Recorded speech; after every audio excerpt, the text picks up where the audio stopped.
section, and we're going into the second section on page Kufyut. Okay.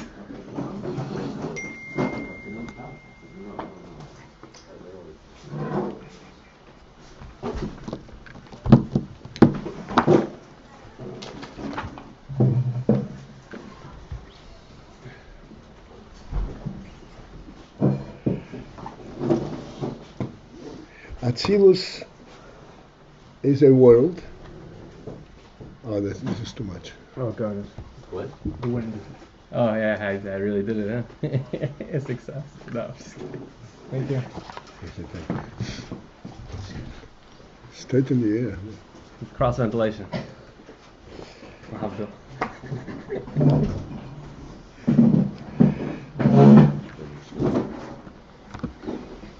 It's a world that was created in order to facilitate the inner Elokus in Biyah, in Briyat She'ashir.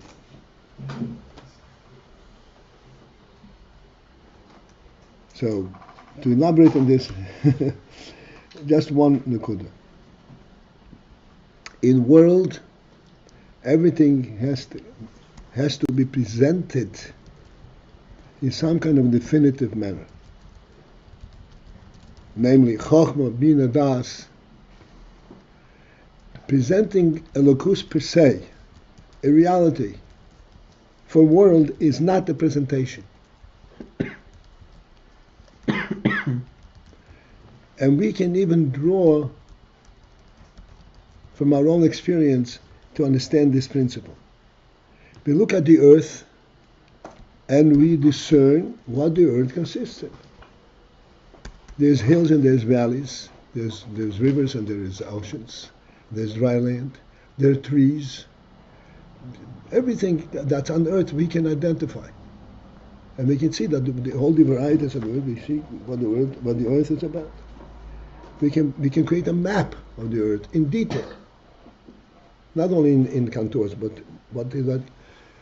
Can we contain a map of the sky? We see the map of the sky all the time. You have no idea what you're looking at. It's a canopy that has no design, does not speak in our language.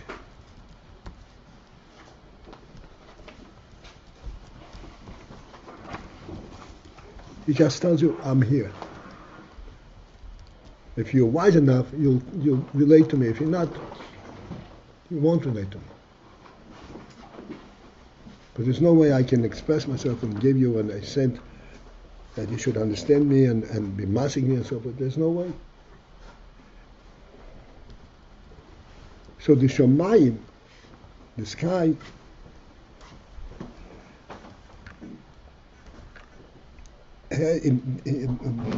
we take it by stepping out of our limits, yeah. By learning something that which is beyond our understanding. It's very inspiring, so to speak. It's uplifting, but that's all it is. It is not to be translated in our terms, in our experience.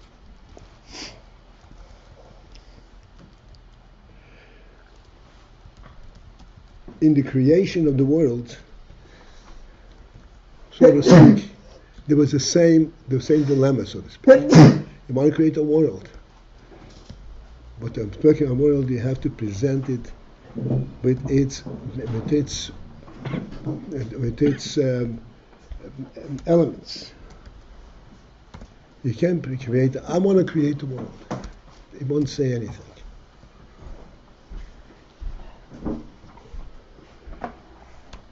Before Atzilus, there was Keser.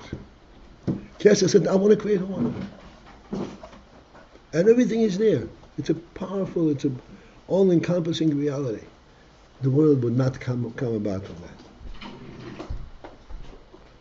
You wouldn't even know that you're interested in me, because he doesn't understand the Keser. Atzilus is also way above. Atzilus can speak my language. In a sense, Chochmah, okay, I'll take Chochmah at my level. Bin I'll take on my level. But still there is some kind of a definitive thing. This is what the Rebbe explains in the tax section of Kuf Yud. Atzilus was created in order that there should be Gilui Oy Ba'olamis.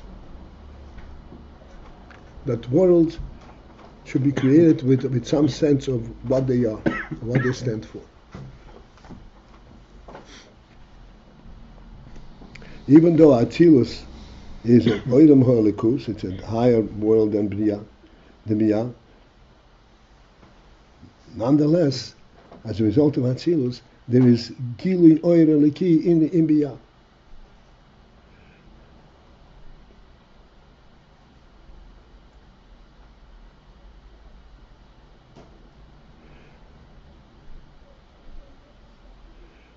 And Biyah can surmise, not understand fully the union of Chochmah, Bina, V'das, and the way it's Atzilus. There's no way, but nonetheless, it knows what you're talking about.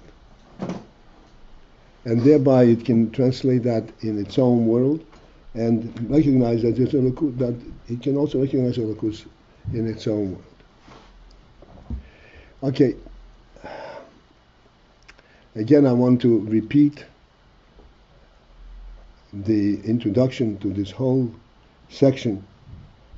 On Thursday morning, there was a long distance introduction, and the introduction basically consisted in explaining that when it comes to this level of depth, the only way to relate to it is by getting into it. In other words, going out of our world and into its world. But by the observation, there's no way you can understand it. And I want to elaborate on this a little bit more. In addition to this, it's altogether a very important understanding. How to understand Chassidus, how to understand Torah, how to understand the world. We spoke about it many times that you can observe through a window everything that's taking place in the room inside. And you can observe it with all the details. You can see front, back, up and down, there's no limit. You can look around very easily. Then you step inside the room. Let us say you go through a process, you see the room, or you're very interested, it's really enticing, let me go inside and see. When you go inside, you lose sight of everything that was there. Then you were inside, you can only see that which is immediately in front of you. You can't see the other thing, you have to see one thing at a time. When you're outside, you can observe the entire room. When you're inside, you can only see one direction at a time, and so forth. And yet, and this is important, and hopefully we all can relate to this, we know much more about the room when we're inside than when we're outside observing it. When we're inside, we know the essence of the room. When we're outside, we know things about it. We're observers. We're not experiencing it. We're inside, we actually experience the reality in this room. Even though we see much less.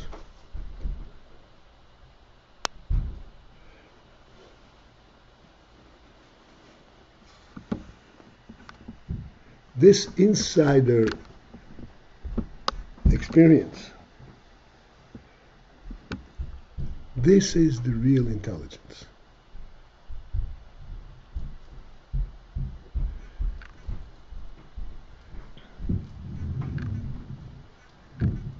This is the real neshama experience that we have. Because when we're inside, we are experiencing what this room is about, not what it looks like. And we know, for example, when you're inside by permission of the owner of this room. And whenever you sit down, you come to a chassan, whenever you sit down, you're sitting there by his permission, by his invitation. He's not just sitting in a place because there is a seat. You are relating to the environment in totality. Wherever you take a piece of food that you take, you're taking it from the fact that it's being presented to you. There's nothing there existent on the neutral stage. This means being inside. This being inside is a phenomenal experience. It's phenomenal insight for the human being.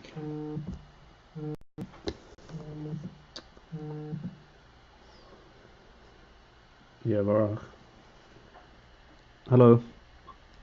You want me to just use your phone like this, or what? No, this phone's being used for video conference. Did you? So what should I do? Rabbi called into the audio conference. He called in? Yes. Didn't hear him. He's on the conference now? Yes. Happy on the conference? Doesn't look like it on this phone. No? I don't think so. Okay. I think it is. I'll call him that Let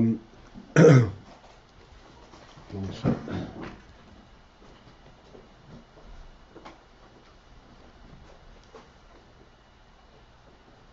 It would show on the top if it was in the middle of a call. No, it's not now. Right. That's how I found it. Ron is calling in. What? I don't know, it's Rabbi. Whatever.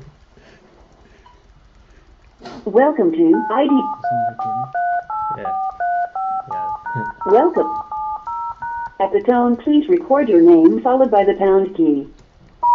I'm a PALTIEL. Thank you. Your participant number 1. Oh, we got before him. All right. Ask. The big question is, how do you get into the room? Through the window. Invitation. Okay.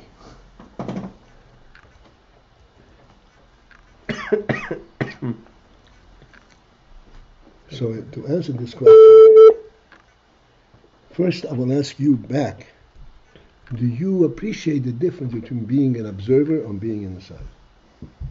Sure. To me? In theory. Theoretical intellect, yes. And a practical intellect is different. I mean theoretical intellect. Could I understand the difference, but I can't experience being in the room when it comes to the other room. Okay, we speak about it all the time. You come to a wedding. The marshal I could understand. The nimshal is the problem. No, a wedding is not a marshal. You experience this all the time. You come to a wedding and you join all the people that are at the wedding. And you eat from the same, there's a buffet service and you eat from the same food that they eat. But you are not an invited guest. Do you sense the difference or you don't? Yeah. You do sense the difference. Okay, that's what I'm talking about. This difference is the difference between an insider or being an outsider. Said about being inside, there's nothing neutral about it. So it sounds like a subjectivity. Usually seichel. No, Midas. that's right. No, being inside is then first becomes a new seichel process. It's not neutral, but it's still seichli. It's not midas. Okay, we'll examine that later. But I'll get through one point. We understand the difference. Yeah. But we understand also that even though we see much less, so to speak, observe much less when you're inside, but actually we are getting much more than when we're observing. And we're getting it an intellectual, we appreciate it. not that we experience more. We get intellectually much more. We see, we recognize this is a real thing.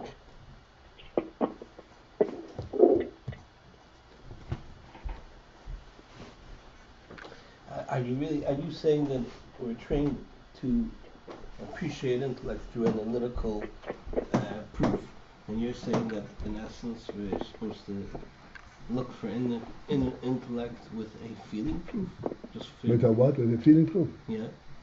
I mean, basically we're trained the whole time that anything that's intellectual needs to be proven. Experiential. Okay. All right. I wish I could look you straight in the face. שניים מרחים בתאריס. זה מעניין את השיח, זה מעניין את השיח. זה ישבה, זה ישבה. ואחלויקו. What makes right this decision? It makes sense. What makes sense? What?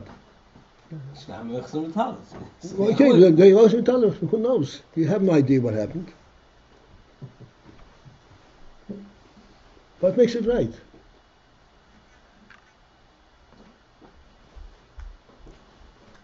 But it's the most right in that sense. You have no idea what happened. It's right under the circumstances. It's not because of you know what happened. There's no proof for it. Speaks to the truth of your neshama. It's not based on proof.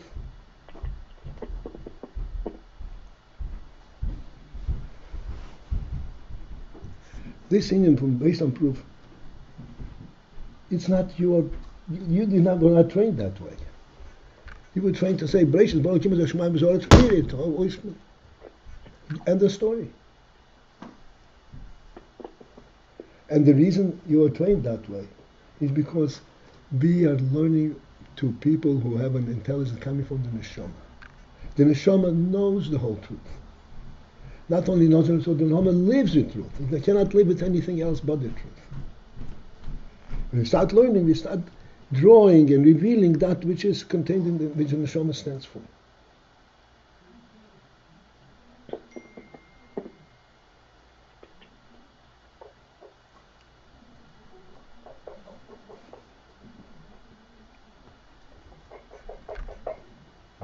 And therefore, does it answer the question about proof and experiencing? Proof is chokhmah chitzenis. This is not chokhmah hanefesh.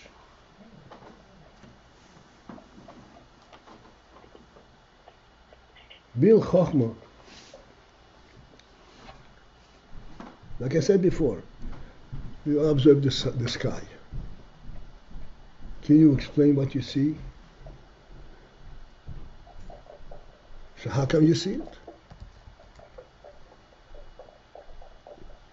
Because sight is the chokhmah shebenefesh, that's the chokhmah, and you see way beyond that which you can understand. Hello, I'm sorry to interrupt. If there's someone on the conference who's not on mute, I can't think. Okay, good. You give them a warning, please. Conference people. He's the only one. If I'm the only one, then there's something wrong with the conference line. Yeah. Okay, let's get the quiet conference out of line. We'll join the video conference.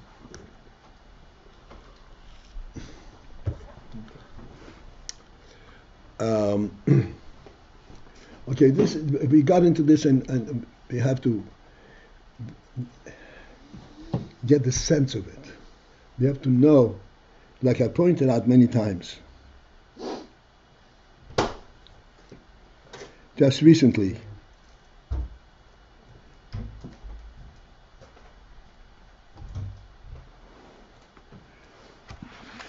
we had expression in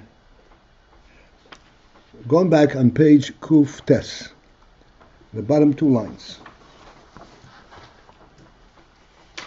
The last few words on that line, the line before the end. Because before that he explains the union from Pnimi is the way it is in Midas and so forth, Avo, but Ba'amitis in Pnimi Makiv. Ba'amitis in Pnimi Makiv, the true, in the true element of Pnimi Makiv,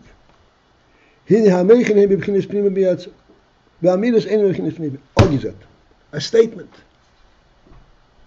What is Amitis in Pnimi Makiv? He's mut about that.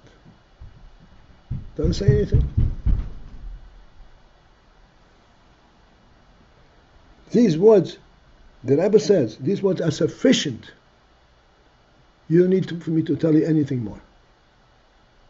If you're a living human being, and you learn Chassidus and learn Torah, and you believe in the Meibershin, you don't need any more. You don't need proof. You don't need elaboration. That's right. You need proof. But if you do not subscribe to this, the Rebbe says, then you have to go to mikveh, and you start working on yourself and get to understand these words.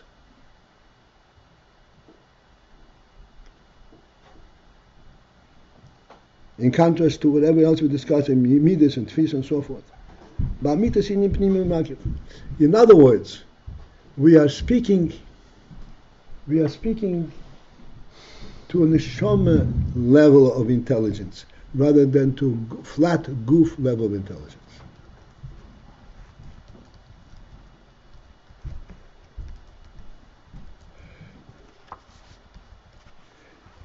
Let me elaborate more on this. Spent enough time on this. Here we're sitting in this room.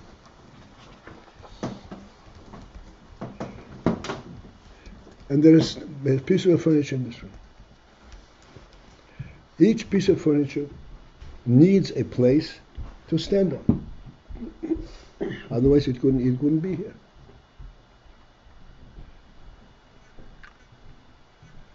This same piece of furniture, this table, standing here, could be standing outside. Also it would occupy place, and stand in that place. What is the difference between this table standing inside and standing outside?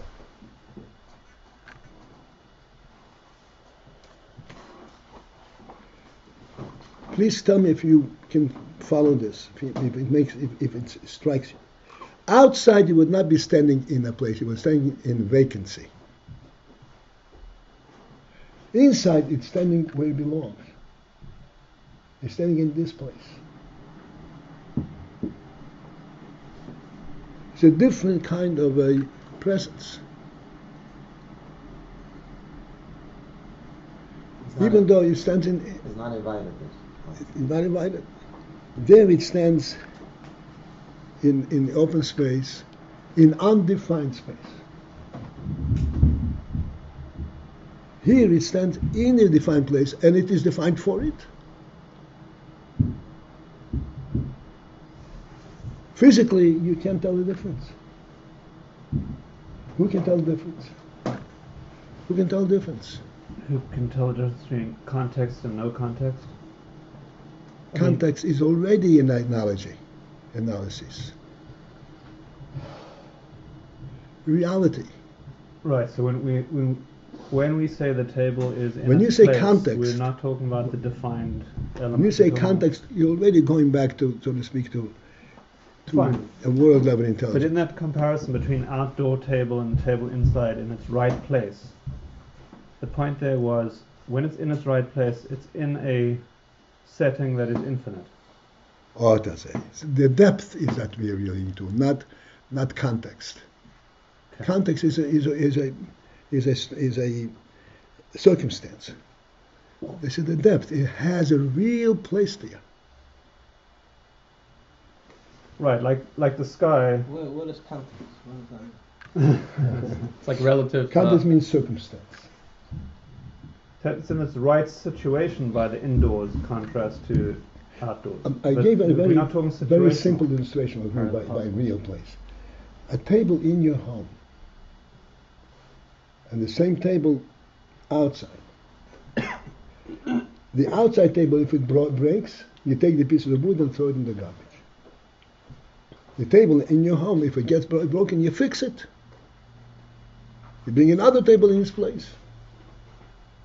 Because the table being in your room, in your home, is not just a physical table. It belongs, and the room itself defines a table. And the physical table is missing, it gets filled in. The table exists in the room before you brought the table in. And it can never be without the table. Doesn't it? It's more than that, that if a peg of the table breaks, it's really bidirectional. It's not the room defines the table. Also, the table reflects the whole room, the whole spirit.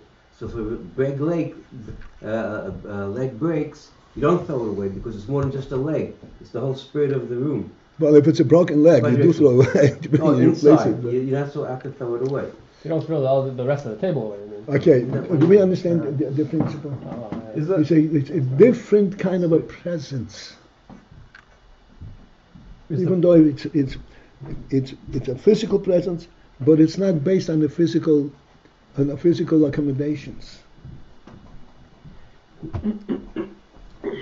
Does it come down to the absence or presence of etzem and light? Yes, right? Yes, okay. yes. But it's not context. That's why I'm going. Fine. Okay. It's context is also world level. Right. It's more situational. Because we go all the way to the beginning. Because the whole world is a divine creation. This is why there is that spirit in the world. But the Rebbe created a human being, he gave him the world. Right, and when we talked previously about being outside the room and looking in, that was almost about some kind of period. You're outside, you analyze, you have an array of objects. That's right. Contrast Then that with then you're not looking at the room the way in its totality, total significance. Of what's the rich fullness of being here. Exactly. Okay. Right. That's right. You look at it in a stripped down, on the room the way it was before it was made into a room, before the human being came. I can mention many times, what would the world be without the human being in the world? The same world physically, but it would be no world, it would be nothing. This is what human intelligence is about. This is the level, at the minimum, the level that we're communicating at.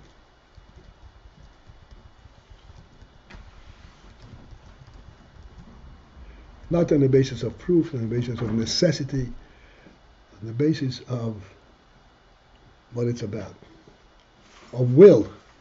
That's why he says the Rotzain is the source and the essence of Chokhmah. How is the Rotzain Chokhmah? The essence of Chokhmah. Rotzain is what gives reality to the Chokhmah.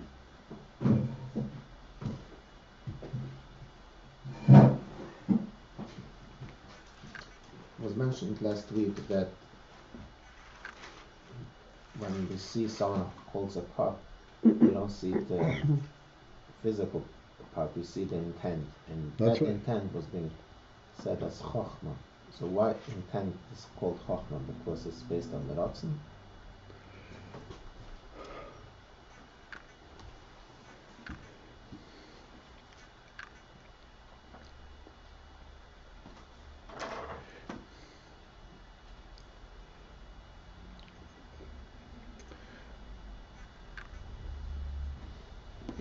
You're misquoting what you said.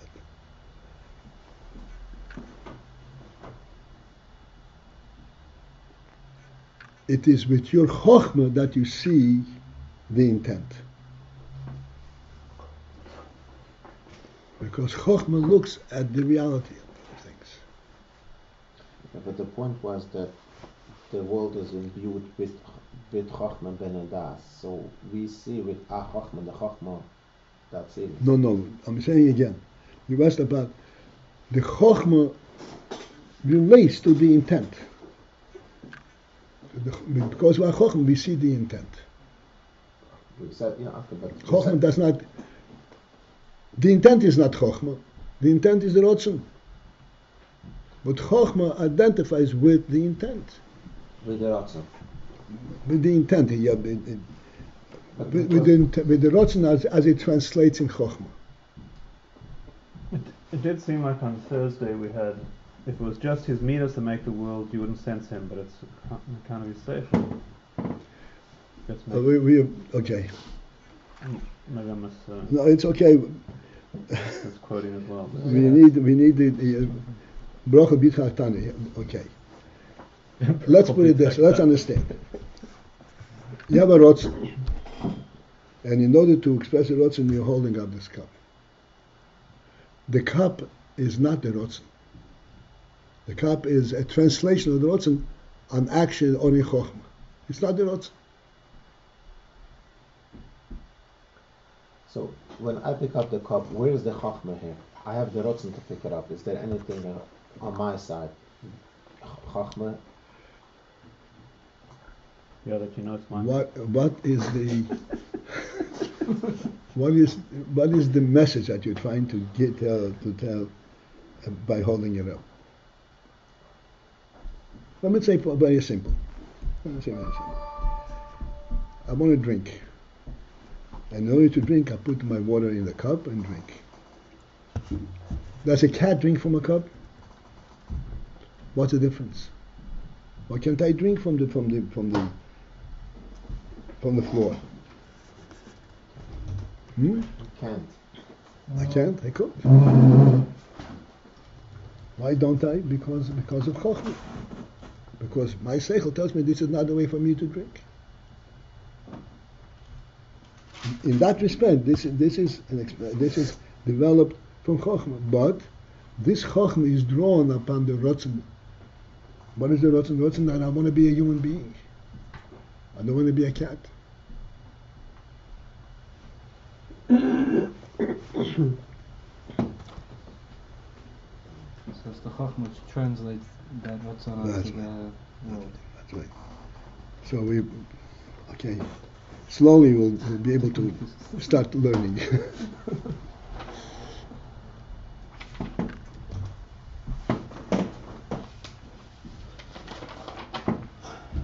All right.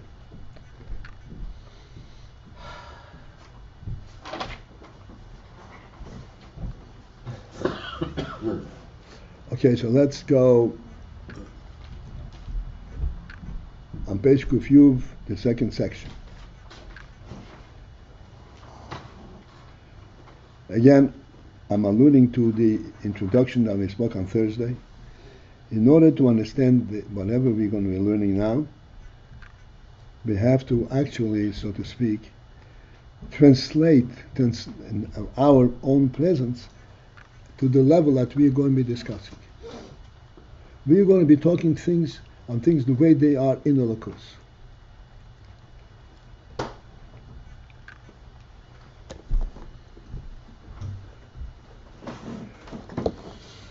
We have no understanding of a Lakus, but we know in terms of contrast. The way things are in Lakus and the way things are in the world, if we want to contrast, we would say this. Elokus is described by the Rambam as Motzei Rishi. It is there because it is there, because that's the truth of it. There is not something that precedes it. World is everything is a process. If something is there, it's because it was brought there.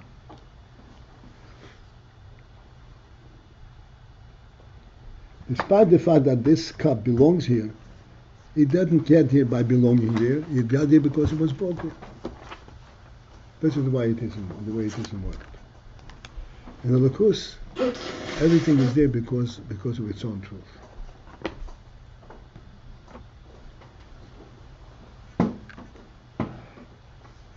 I want to just start at least one line. Because of Apardes, Shom, B'Zal the Pious writes thusly. He says like this. Okay, this is the same Pardes that we brought on before, where he says that Chabad, that Moichin, is also the tzerich ha'elamis. And we said this is odd. Meichen is not necessarily meichen is le'atzmai. And we explained the whole depth about this. How is meichen the tzerich ha'elamis? How does meichen benefit the world? So the partners writes like this: Kikoidem is pashas hamidos. Before the midos came forth and be mispashit and were expressed on the midos level. Okay, please remain sitting. Hoya mischakim ba'atzmusay. Hoya mischakim ba'atzmusay. He was being wise within himself.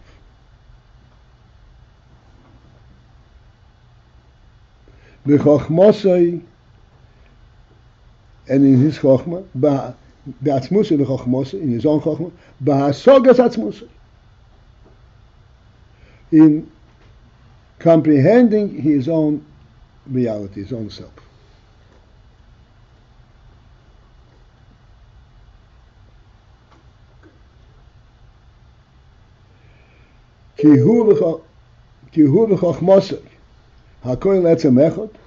Because he and his chokhmah is all one reality, only on etzem, ad kan l'shem.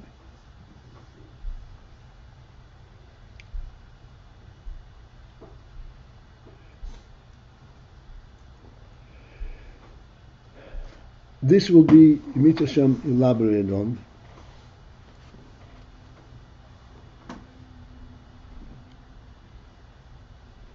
And I just want to give a little bit of a step into this in this concept.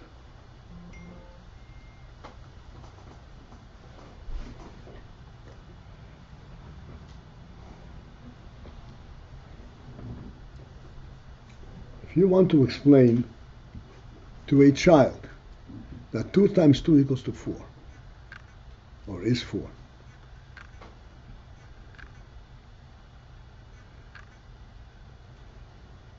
if you want to really explain to him, to the child, in a seichelic manner, just prove it to him, show him that 2 times 2 equals to 4, but explain to him the concept. You have to first focus in on this concept within yourself.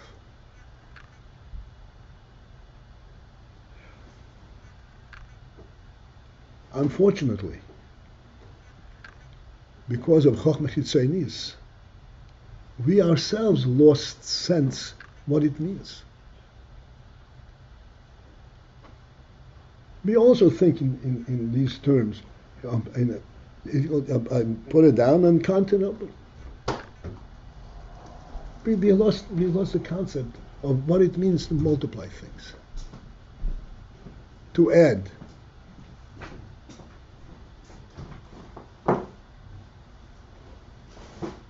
But our real intelligence is at that level.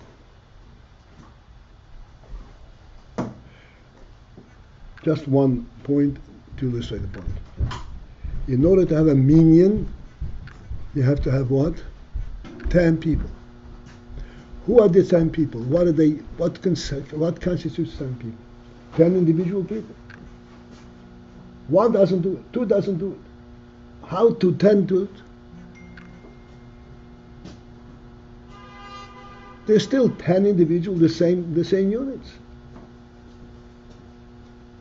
How does 10 people make a minyan? 1 cannot do it. It's a living human being. No, he doesn't begin to do it. 10 will make it and make a big difference. How?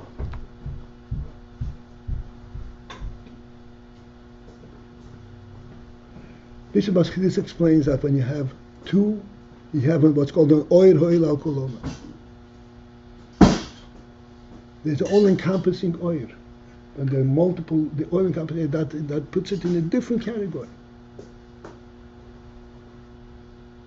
All the way to the point where you have 10, it becomes a completely different. It's an Eido, it's an Eido Shleim.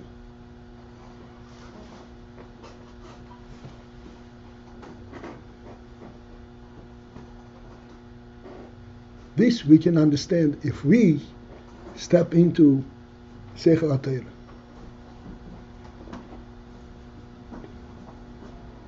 Because otherwise, when I ask you 2 times 2 equals 4, you say, of course, here's the proof of it. That's not what I asked you.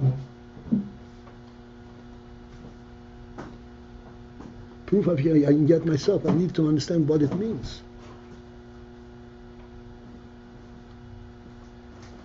When you say explaining to the child, you have to focus inside yourself. Can you give a brief idea of the process of focusing inside yourself? As brief an idea that I could, I really gave. The truth is that a brevity is also cut off right now. We can talk more about it. We can talk. Time is up. But please understand.